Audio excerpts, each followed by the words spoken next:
our last topic for the evening, let's talk policing. Now, police reforms, let's talk about police reforms now. Police reforms comprise measures the federal, state, and local governments can implement to address imperfections in the police system and improve our institutions.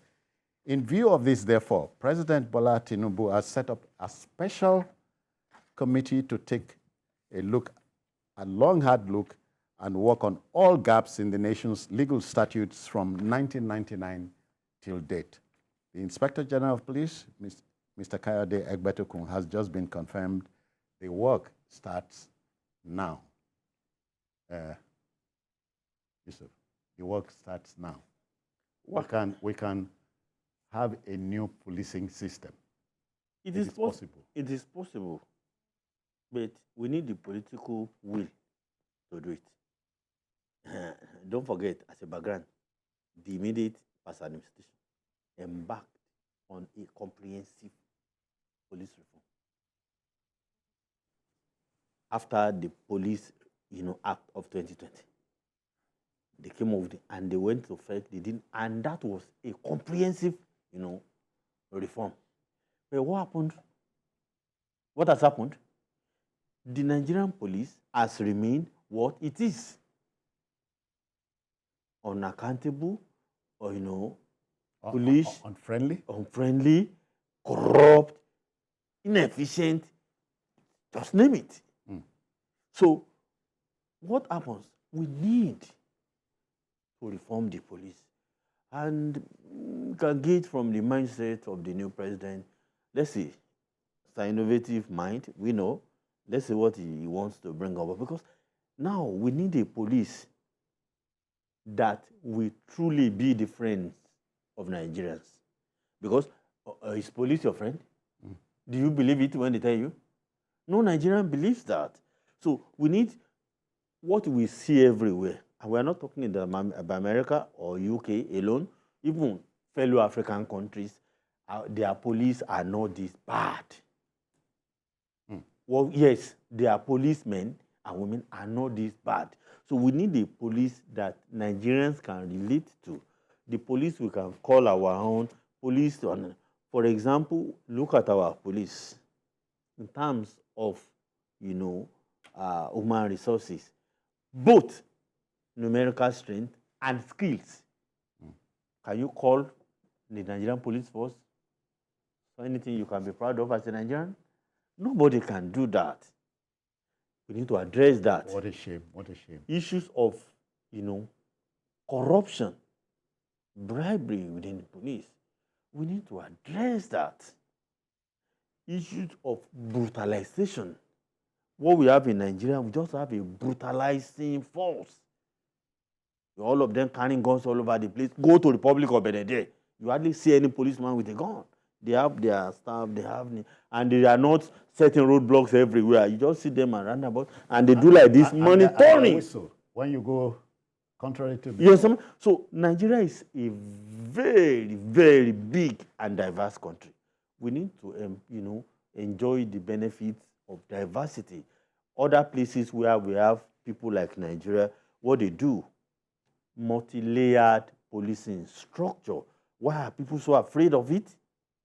Why is you have an IG that will sit down in Abuja and be monitoring what is happening in Ekiti? How is that possible?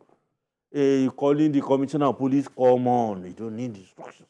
The state government should have its police. If possible, any local government that is buoyant enough can have its police. The university I attended in the United States have its own police.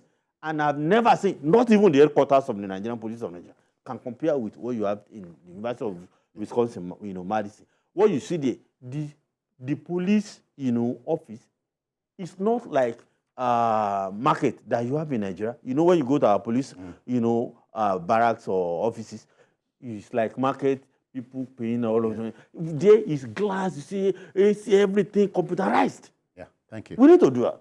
Yeah. Yusuf, thank you. You've made a broadcast to the country. But seriously speaking, you've heard the phrase, we produce the police we have. So having an effective policing system is a two-way street, don't you think?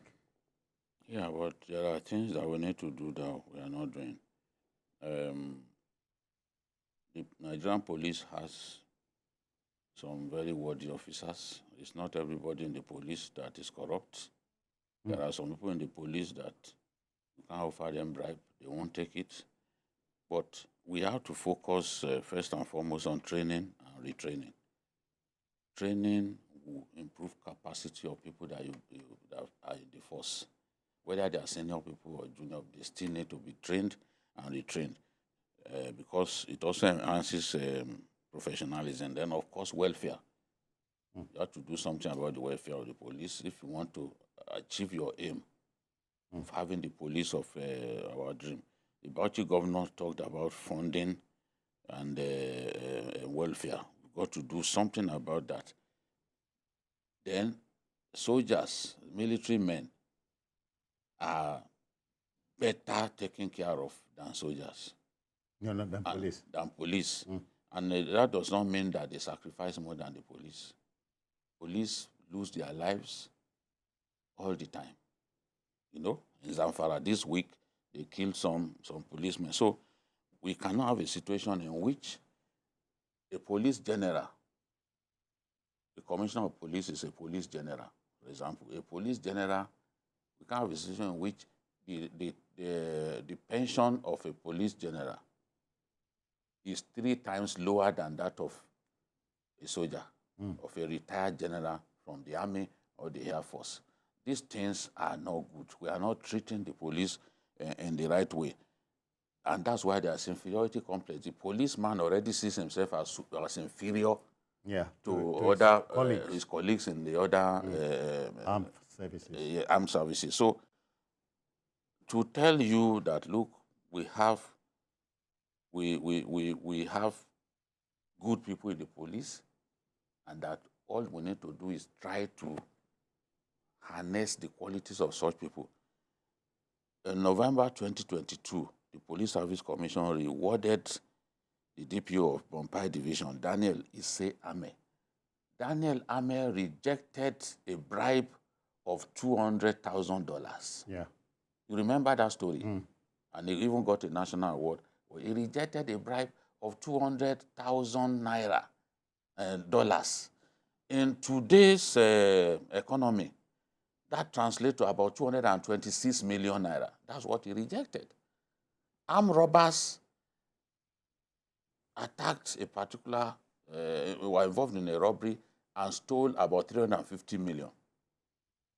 He was the one who led the operation to have those robbers arrested. And then they offered him that bribe, $200,000. I'm not talking about 200,000 naira. Daniel Ame rejected it. That is the sort of person that we want to see in the police. And it tells you that we have them. The job of a man like that endangers the job of this crooked policeman we're talking about. Yes. No, we need to look at training and recruitment. If we bring in the right people and we create a conducive environment for them, when you go to the training schools of the police, you see there are no louvers, there are no windows and all that. You can't bring up proper policemen in such environments. Quickly, let's rub in gadgetry. 21st century policing does not need... You're talking about technology, right? Technology, yeah. We can deploy it. Yes, what we have is a situation in which we have some high-quality